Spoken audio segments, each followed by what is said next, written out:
All aboard and take your seats in cart 13 as we get ready to take a ride on Train to Busan here on Retrowatch.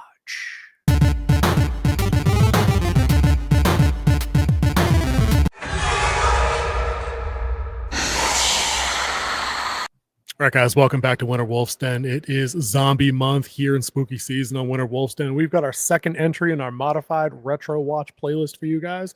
We're following up on last week's Dawn of the Dead 2004 with another banger that kind of proves that the entire world was really ready right around the same time within that same decade to just have more and more and more of the undead. We're going to do Train to Busan, like King Z said in the intro. And I think this is a great follow-up to Dawn of the Dead because I feel like it took the best parts of Dawn of the Dead and things like 28 Days Later and a bunch of some of the other fare that had come along maybe in that decade before this came out in 2016. And then it really stylized it and put its own unique national stamp on it, it being a product of Korean media. So I feel like this is a good step two in our month. Yeah, I think it portrayed the kindness. I've heard that people from South Korea are some of the kindest people you'll ever meet. And you can definitely see that in this, with a lot of people were trying to help out, except for one guy who I really wanted him to be zombie food by the end of the movie. But overall, I would consider this a near perfect movie. Yeah, I think I'm with you on that. This is going to get a pretty good rating for me when we get there out of the end. I think you're right. It feels familiar enough that it sits very comfortably within other zombie fare that people will know. Like there's no weird curveballs. There's no jagged edges that kind of stick out, for the concept of the theme or the tone. But again, you get this different stamp of like the cultural identity, like you were saying, where you can see how people treat each other differently. But then they also devolve into some baser instincts near the midpoint and the end, where some of the survival instinct kind of kicks in. And it gets kind of sad because it is a much starker juxtaposition where we just assume everybody in the States would be an a-hole from day one, from minute one. Everybody, Steve. Right. But you were mentioning, some people are kinder than others. The little girl is adorable. Like always the voice of reason and doing the right thing. And mommy says, if we don't help people, then we're the bad people. And I'm like, good on you, little girl. Good on you. You tell your dipshit hedge fund manager dad he's a bad person. But even you saw the growth in him. Like he went from that to being good art on him. The father to be that guy was awesome. Best character in the movie. Yeah. We should probably just tell people there probably will be some spoilers in here, just as we tend to dive into those kind of things. So you've been warned. And the movie came out in 2016. You've had like 10 years, guys. Should have got off the pot. Yeah, dude, the main character, the dad, really did go on that kind of arc. And I feel kind of bad for him, not because of the ending, but because people wanted to take shots at him like he was this big piece of shit, corporate guy.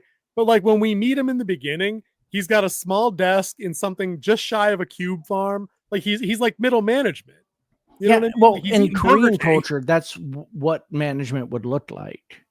Yeah, but senior VPs have it. They still have it better. You got the private office with the water elements and all kinds of gangster. You got the benefits. You have to think perks. In American culture that would be true because we live by the culture of the cream rises to the top. They live by the culture of the raised nail gets the hammer. That's a good point. Good point. But it made me feel bad for him, especially when dad to be is talking about your dad's kind of a rat fink SOB. He's pretty good at knowing how to leave useless people behind. But it's basically him just underlining the arc that the dad is going to go on. Mm-hmm. Because by the end of the movie, he's helped the homeless guy. He's helped the pregnant lady. He helped the dad to be guy hold the line in a couple of places with the hand-to-hand combat. So it was a nice little arc there. Yeah. There's some commentary on fatherhood cooked into the DNA of this movie, and I really enjoyed that. I thought that was good. That was good stuff there.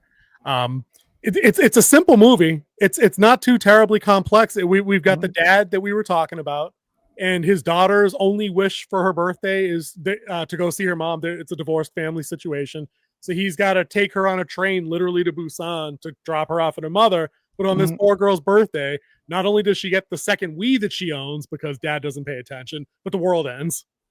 So she gets stuck in the middle of a zombie apocalypse on her 8th birthday, 9th. Like this girl's not old. 10th, Yeah. maybe. This movie is great from start to finish too. The tension is always there. You Yeah. never have a dull moment. Like soon as you think they're at a moment of reprieve, something else happens. Like the tense level. Like I started squeezing stuff. My hand was like impulsively moving during this movie. This was the All first right. time I watched it. Let me just put that out there too. Same. This is the first time I've seen this movie. So same for both of us then. But yeah, it's a total first watch for the fellows of FrostCast. I get that. Yeah, dude. yeah. I'm not sure I felt the tension on that level. But because I was going to make a comparison that said I got a lot of that from Dawn of the Dead, that it kind of had good, that Dawn of the Dead kind of was unrelenting after that banger opening sequence. Like they got to safety and they were constantly besieged by things that they had to adjust to. I feel like this had a slower start where we developed more about the dad, the daughter, his busy work life. The first 10 minutes are all about setting those two characters. But once they got on the train, the tension was there. Like it just grabs you and holds on for the next hour and 40 minutes. Definitely. Once you get deep enough in, they put the pedal down. Like it starts when they're driving out, they're pulling out of the station, and the girl looks out the window and she catches a flash of somebody getting tackled outside. Her dad's asleep and she doesn't know. And then in the next couple of minutes, she's sneaking over to use the bathroom while he's asleep, and somebody sneaks onto the train wounded. A homeless guy is removed from a bathroom. You don't know if he's infected because he's just mumbling, "Everybody's dead, everybody's dead." So it is kind of creepy. And I think when we get to that point, you're absolutely right. Everything they do after that moment is them being surrounded, quite literally, on all sides by danger. So it does have tension once it actually ratchets up like that, which was really good. It made for a really good watch. Yeah, it was I had a lot of fun watching it. Being the first time and everything, I didn't know what to expect. Of course, I watched it on Netflix. They only have the in Korean version, so you have to read your movie. And let me tell you, I didn't mind one bit. It was that good of a movie. It was easy to follow. And there really wasn't that much dialogue until like the big emotional scenes where you really had to follow the reading. I thought they translated all that well. I think they even translated some of the there were a couple of light comedy bits, but again, like we're making the comparison here. It never undermined tension. It never undermined sacrifice. It never undermined a defeat, or a loss. There was one good moment in particular where dad to be and actual dad, it's after they've survived their first battle together. Dad to be calls him a jerk or something like that. And then dad is like, "Yeah, but you've got a tacky ringtone." And dad to be is like, "Yeah, what about my ringtone? Anyway, how do I change it?" That's pretty funny. Like, I didn't know how to change it or something like that. I don't know how to change it or something like that. Like, it was pretty funny. And then he kind of flips the ear of like the other younger, the baseball player guy that's with him. So there was some trauma bonding there. Yeah. But it didn't undermine the fact that they almost all nearly died like 5 seconds ago. So it was good use of comedy and humor where it came up. Dude, that guy, poor bastard, was the best character in the movie, though. Dad to be, total boss, especially at the end, or his end. His end. That wasn't the end. I think there were still 40 minutes left in the movie when he did it. That was disappointing. I was bummed, but I thought we were near the end. But of course, me and my wife both had to pause it, and because we had to use the bathroom. It's like I couldn't hold it for another 20 minutes. You get to the second train station, like, nope, hold up, pause. I'm gonna hold the line there. Yeah. Give me a couple of standout scenes for you. I want to see if they match up with the two most important things. Two scenes or a couple of visuals, because I think this movie had a very unique visual style, but also really kind of called back to things like Dawn of the Dead, 28 Days Later, World War Z. Give me a couple. Okay, some of the things that I noticed that I liked is, one, these are different type of zombies than we've seen before, and the one thing is that they are night blind. And them sneaking around them while they were going through tunnels and it was dark, and them coming up with plans on that was really well done, giving the zombies a weakness other than being shot in the head. Dude, the zombies are indestructible in this one as well. I was gonna point that out as one of my things. I was gonna be like, when they show up and they're basically falling out of like the airport terminal to the tarmac like 30 feet and getting up and running after them, I'm like, How do you kill these things? And then like these poor bastards are like engaging them in hand-to-hand combat with like 30 style boxing on the train. I'm like, what do you do? So even if you bludgeon your way through a mob of them, they're still behind you. Like, but they were ain't gonna do it. And that was their Nets weakness is that they can't figure out how to use doors. They're too dumb. Right. And so that was like, you didn't have to actually lock the door. You just had to close the door, which I did like that, especially when you have like indestructible doors. I didn't like that. Matter of fact, that was when that first scene happened, and one of the survivors literally says, wait. It looks like they don't know how to use the mechanism. I'm like, dude, really? This is the thing. We're not going to lock the door just in case one of them randomly slides it open. It doesn't have a lock. That's the thing. Well, dude, we're not going to tie the knob off like we saw them do later, just in case. Come on. And then you also noticed that they forgot about them once they couldn't see, which that would actually go hand in hand down with that. With Living Dead, because out of sight, out of mind. Yep. And they don't have that big of a mind to begin with. And they weren't doing like, the like Walking Dead, like they can smell people kind of thing. You didn't have to smear zombie guts on to stay camo or anything like that. It didn't ruin the movie for me. I just thought it was kind of goofy. And I only really thought it was goofy because they pointed it out. Like if they just let it slide and then covered or barricaded the door, it'd have been fine. But one of them said they can't use doors, and I'm like, dude, the Raptors can open doors. Sooner or later, one of these assholes. But a raptor's actually very smart and a hunter. These are just dumb. Still got the brain of the size of a walnut, though. Yeah, but I mean, a zombie could pass the ASVAB and become a Marine. So I'm just telling you. Ouch! Hey. Salute to service. Go check out the playlist. It's a banger. Hey, I'm a veteran. I'm allowed to do stuff like that. You can do that. It's your word. You can do that. You can say you can pass the box of crayons out.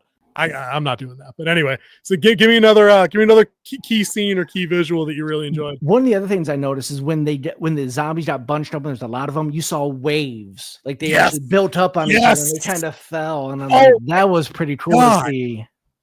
Dude, when they did that at the end and the first one grabbed the back of the train, it hit me instantly where that was going. I'm like, oh snap. They're not stopping. They're not stopping the train. I get that. But like if 15 of them grab you and they just become a ramp, and then they did it. They had that asshole in the blue shirt come up and make his diving attempt. And I'm like, that's it. He's going to get him. This is it. And then he juked. And I'm like, oh God, I've never seen anything like that with like we've seen them climb on each other. Yeah. The fire ant zombies and stuff like that. But dude, on a moving train, and dude, that visual itself, where the whole army of zombies is like V-shaped running after the train, that's as good as anything 28 Weeks did later with all the zombies running across the countryside chasing that one guy. That was an incredible shot. Incredible shot. Yeah, the DP and the director knew their business in this movie. Chef's kiss. Yeah, they really did a great job. There was no shot that was wasted. I would say that there's no really point that was missed. All loops kind of, they met their end. Like they weren't just left hanging way up here. Like everybody who had art had it hit, and it hit good. Like if you're not crying at the end in the last exchange, because that's the part that hit me too, because like we said, the main guy, his name was Siku. Yep. He became the father and the protector that the daughter wanted. And it was like, if you were this, she even said, if you were this man, mom never would have left type thing. Yeah. That was brutal. Yeah. And they were there talking, the and he's there fighting the biggest a-hole in the whole movie. Like, dude, if you watch the movie, you know who I'm talking about. You've seen it, you know who I'm talking about. And when if you haven't and you watch it, you know exactly who he is. And you want him to become zombie food so bad, even though he's a survivor. But I wanted to see it. Yeah. I wanted to see it. I feel like they robbed me of that. But we did see where we did see when he was running and the conductor were fighting. That's right. But dude, that's not good enough. That's a tangential fight that then he has to suffer through later so they could have that end of humanity moment up on the train. Dude, I needed him to get shredded like Day of the Dead. Choke on him. Like I needed that for him because he was dude. That guy accounted for like 4 main character deaths in less than 8 minutes. Yes. 4. That dude needed to die something fierce. But dude, great a-hole character. That guy had to be proud of that performance. It was right up to the line of comically over-the-top mustache twirling douche knuckle. It was right there. He hammed that up, and I loved it. But everybody else, though, super grounded in the in the melodramatic. So I didn't mind Yeah. it. Like the young couple, the baseball player and the girlfriend or his new girlfriend that he was ashamed to admit he had a crush on or something early on. I'm like, Yeah. dude, that was pretty rough. I'm like, it didn't like, break me in half, but like he held her as she died, apologized, and then she turned and bit him. I'm Yep. like, well, that's what's gonna happen. I knew Dude, that these was going zombies to are something happen. else. Yeah, of course. These I zombies think, are no joke. and I think if the little girl got bit, that's what would have happened with the dad. Like the dad would have held her, and then he would become her victim easy. But it was the other way around, and they had their last moment together before he left. Brutal. And then the thing he's remembering, his last bit of humanity, is her birth. And then he takes his own life so he doesn't become one of them. Dude, and they play up the dramatics of that so well. Like him remembering her birth. It's like it's super backlit with like white light. Yeah. You know what I mean? And like he's holding newborn in his arms and whatnot. And then why you hear her crying in the background. Brutal, like semi-distorted, like she's far away. Yeah. Right. And getting further because it gets quiet. And then you can't hear her. And then the last visual they give, it's his shadow, his silhouette falling off the back of the train. That way there's no chance that he gets in. So good. Dude, and you know what? And that makes it for me like, dude, this is a better movie than Dawn of the Dead. Yeah. Is that a hot take? No, not a hot take. Because if you watch this movie, I think you will agree. I think most horror movie people will agree this was a hot movie. I think you should definitely see this movie. The cast of Gong Yu, Mai Dang Su, Yang Sa Ho, Zhang Himi, Kim Sha-un, and Chai Wang-shi. Dude, you just did all their names better than you called Ving Rhames 3 times last week when it was Ving Rhames. Honestly, dude, you can't do American names anymore. You're out. You do all the Korean names. Can't do. You did them, and you did them all right too. And we did K-pop Demon Hunters. You got all those right too. But God forbid a guy's name is John Smith, and this dude's over here like, well, it's Join Smythe. I'm like, no, stop it. Yeah, dude, hands off to everybody in here. Everybody got the assignment, whether it was the Stoic Dad. Dude, even Stoic Dad had a moment where he broke down at one point in the Dark Night of the Soul scene. He's crying off in a corner somewhere, and I'm like, who begrudges this guy a little bit of humanity in this situation? Like, he's not supposed to be Schwarzenegger in Commando, But when it was time to nut up or shut up, he went in there with the other two dudes and just threw fucking fists as best he could. And then the last scene that I have to bring up as one of the top scenes is right after they're done duct taping their arms and getting battled up, and they open up that first door and start going. Yeah, and they're just going to town on them. But is that not the most great scene? But the futility of it, like we were talking about earlier, like if I pummel your face for like 4 punches with my regular human hands and you keep coming at me, right? So then I grab you and go in for the old twist-a-rooney. And that still doesn't stop you. We have no guns. What do we do? What's the plan here? To get through without getting bit. But we got to go back. That's the problem. And the dude even pointed that out before they came up with the plan to go. They're like, well, we're on cart 9 or whatever. They're on 13. We got to get there and get back. And I'm like, that's 8 cars. It's not 4. It's 8. Yeah. So I thought maybe they were going to go outside and up top, but then I'm like, no, they're all electric. They got the cables on top. You can't. Mm-hmm. You can't. And then there was so many tunnels. Right. And there was a tunnel every 5 seconds, But it was great watching them throw down. You maybe in a second you give me your favorite character death. Mine was definitely Dad to Be. It combined all it resolved his character arc perfectly, where he was always the meathead, but he was the meathead with the heart of gold. He held the line, which is something I love in movies, so everybody else could go on. His last words are to his wife, and he's like, the baby's name is this. Remember that? Because she had ribbed on him for not having picked a name yet. Yeah, and they called it Sleepy. That was the nickname, right? And his last act, even as he's turning, is to pick up a zombie while he's already blurry-eyed, body press it, and block the hole with the zombie. Dude, he literally did the meme. He picked up a motherfucker and hit another motherfucker with the motherfucker. It was crazy. and dude, he held the line for like 5 minutes. It was crazy. Before he finally turned. Yeah. And but what I like about that is they didn't then have him, and an American movie would have done this because I've seen this, turn and then go get the wife. He would have turned around and come up snarling and attacked his friends. He just got piled over as the barricade. Yeah. I'm down with that. Much better than the insta turn and then kill the next person behind you. I like that. Yeah. Was that also your favorite, or did you have another one? Since you use that, I'll come up with my second one. But we agree that was the best, right? Yeah, that was pretty awesome. All right. The second one for me will have to be when the sister sees her sister as a zombie because the other guy wouldn't help them. And then she comes up and she's like, why do you always have to help people?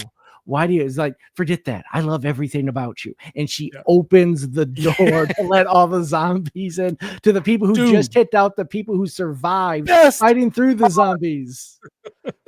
Best effing part was everybody got the comeuppance that needed it, because that's what we were talking about earlier. Like when the survival instinct kicked in on this train, people became rank savages, yelling at people like they were witches during the Salem witch trial. Like, oh, we don't know if they're infected. I'm like, yes, you do, because we've already established and you saw firsthand that if you get bit, you turn in like 4 seconds. It ain't long. You don't get a big chance to say goodbye like we just did in Dawn of the Dead before they shot Taggart. You know what I mean? Like, no, it happens and that's it. Dude, that was a great turnaround as fair play scene for sure. One other scene that I thought was great. It was the dad makes a call to a friend in the military or the police that gets him to divert, and they're going to go to like a different part of the terminal so they can bypass quarantine. Mm-hmm. They go off and do that, but everybody else is going where they're supposed to, and they're all walking down the stairs, and you can see the bottom half of like military boots and camo fatigues. You're like, oh, finally they're going to be all right. And then they get further down, and no, they're not all right. Actually, all 70 of these GIs they're zombies. You get to chase up the stairs. That was off. The visual there was great. That was my first snap, I think. I was like, oh snap. And dude, dad to be does what? Grabs his wife, throws her over the fucking stairs, and is like, move. Yep. And he saves the little girl. I'd like to point that out also. Yep. When the little girl and dad were separated, my man in the blue t-shirt rolled in with an elbow drop and fucking flattened one of them and saved the girl. That dude's a boss, period. And then the dad helped hold the line with the dad to be and the remainder of the baseball team to secure the door. And yeah, I could understand that thing is it has to be perfectly lined up to lock that door. Dude, I had a fucking conniption fit watching that, because I'm like, there's nothing you can do to help that, because you can have the 10 biggest dudes on the planet putting pressure on the door handles in the middle, but if there's bend at the top, like you just said, you can't line the pin up. Yep. So what do? Get 10 dudes that are 8 feet tall that can all hold pressure? Dude, you can't. So I was like, under normal circumstances, I'd have been like, yeah, that's a Bissa right there. But I'd like to point out, like we said in the Dawn of the Dead video, you put enough bodies against reinforced glass and what happens? It breaks. Which happens earlier on the outside than it does it on the inside. Yep. It was almost like they wasted their time locking it. They broke through it almost immediately after. Yeah, I actually laughed out loud when that scene happened, and then because that connects right into, we watched them fall out like 30 feet to the ground and then just get up. Yeah, and I'm like, oh, they're all broken, they can't move. Like, oh, dude, there's a great contortionist in this. Yes, I'm glad we stumbled back upon that. Kudos to the casting crew that found these performers, because all of them get up in these weird foldy ways, like the deer did at the beginning with the one that got hit by the car at the very beginning. Like, dude, elbows bent which way, all wrong way, legs just like twisting halfway around to get up in these unnatural movements. Ugh, disgusting. Yeah. And the CGI, you couldn't tell if it was real or CGI. They did a fantastic job on the CGI in this. So hats off to this movie. I think that should wrap it up for us. I give this movie a highly recommend. I am sorry that it took me 9 years after its release to actually watch this. I don't know why. Don't be like me and wait another 9 years to see it. See it today. Dude, I got nothing else to say on that. It's a highly recommend. I don't know how I missed this one. Maybe because 10 years ago I wasn't doing the subtitle thing. Maybe, I don't know. But no excuse to not see this. If you're into horror movies, if you're into zombie movies, if you're into dystopian horror movie, like this should scratch every itch you have within the genre. No doubt. Easy recommend. All right, get us out of here, dude. It's waiting for us. Let's go. We can't wait on these ones move fast though. Get us out. Go.